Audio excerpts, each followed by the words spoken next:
Praise the lord. సహోదరులు భక్సింగ్ గారి అనుభవములు, దేవుడు తనకు బయలుపరిచిన దైవ మర్మములు. నేను వారిలో నివసించినట్లు వారు నాకు పరిశుద్ధ స్థలమును నిర్మింపవలెను. నిర్గమకాండం 25:8. ఆదికాండం 28 దేవుడు యాకోబునకు తెలిపిన విషయమునే కొన్ని వందల సంవత్సరముల తరువాత మరియు వివరముగా సీనాయి పర్వతం మీద ప్రత్యక్ష గుడారపు రూపముగా మోషేకు బయలుపర్చెను. పర్వతం మీద మోషే అనేక విషయములను చూచెను. అందులో ఒకటి మహిమగల దేవుని ఇంటి దర్శనము.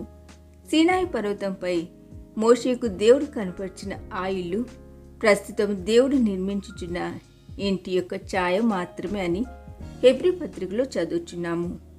ధైర్యమును నిరీక్షణ వలనని ఉత్సాహమును తుదమట్టుకు స్థిరముగా చేపట్టినలా మనమే ఆయన ఇల్లు అని అపోస్తలుడైన పౌలు హెబ్రీయులకు రాసిన పత్రిక 3:6 చెప్పుచున్నాడు. దేవుడు నిర్మించుచున్న ఇంటిలో మనకు పాలిభాగం ఏ విధముగా లభించును? మీరు నేనెవరినని చెప్పుకునుచున్నారని ప్రభువైన యేసుక్రీస్తు శిష్యులను అడిగెను. అందుకు పేతురు, నీవు సజీవుడగు దేవుని కుమారుడువైన క్రీస్తువని చెప్పెను. అందుకు యేసు, పరలోకమందున నా తండ్రి ఈ సంగతి నీకు బయలుపరచనే కాని నరులు నీకు బయలుపరచలేదు. ఈ ప్రత్యక్షత అను బండ మీద నా సంఘమును కట్టుదును అని చెప్పెను. క్రీస్తును గూర్చి మనకు అవసరమైనది శరీరానుసారమైన ప్రత్యక్షత కాదు, కానీ ఆత్మానుసారమైన ప్రత్యక్షతే.